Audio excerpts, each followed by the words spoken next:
Washington facing growing political pressure over the influx of migrants at the southern border. President Joe Biden on Tuesday signed an executive order to temporarily halt asylum applications if the average number of daily encounters between official ports of entry exceeds 2,500, according to administration officials. Biden said in a White House speech announcing the restrictions, "The border is not a political issue that can be weaponized." A senior administration official said the closure would be effective immediately because that threshold has already been reached.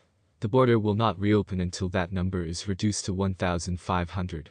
The president's order falls under sections 212F and 215A of the Immigration and Nationality Act, which halts the entry of non-citizens who illegally cross the southern border into the United States. In a call with reporters on Tuesday, administration officials said, unless permitted by the proclamation, individuals who cross the southern border illegally or without authorization generally will not be eligible for asylum, unless there are exceptional and compelling circumstances. The officials said migrants who do not meet the credible fear requirement when applying for asylum will be immediately deported, and that we expect to deport these people within days, if not hours.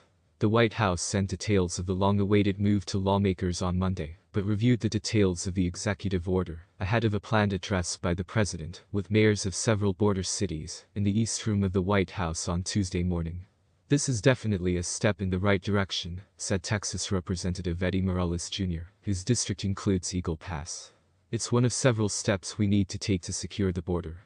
In 2018, the Trump administration tried to enact similar border restrictions, but was blocked by the courts. The Biden administration is now hopeful it can defend the order against legal challenges. In a written statement, Donald Trump campaign spokeswoman Carolyn Leavitt argued that the exemption gives a green light to child traffickers and sex traffickers, and echoed the former president's rallying cry that border violations and immigration crimes will not stop until Joe the Common is arrested. Biden will be kicked out of the White House. Republicans have criticized the move as too little, too late. Biden intentionally created a border crisis, said Senator Kevin Cramer, who is a Democrat. The president's actions carry more political risk than political gain, especially because his own base will reject them. But the White House has repeatedly blamed congressional Republicans for failing to act on immigration. Earlier this year, President Trump urged House Republicans to reject a bipartisan border funding bill negotiated in the Senate. At the time, House Speaker Mike Johnson and other Republicans said the Senate bill did not go far enough and argued that they would prefer to see stricter immigration legislation enacted in the House.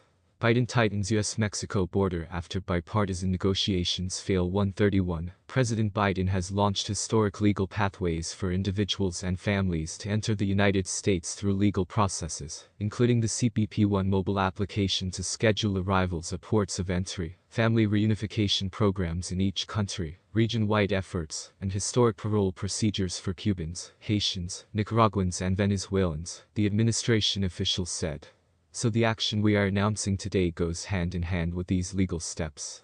The executive action comes on the heels of Mexico's historic presidential election, and just as the U.S. election campaign is gaining momentum.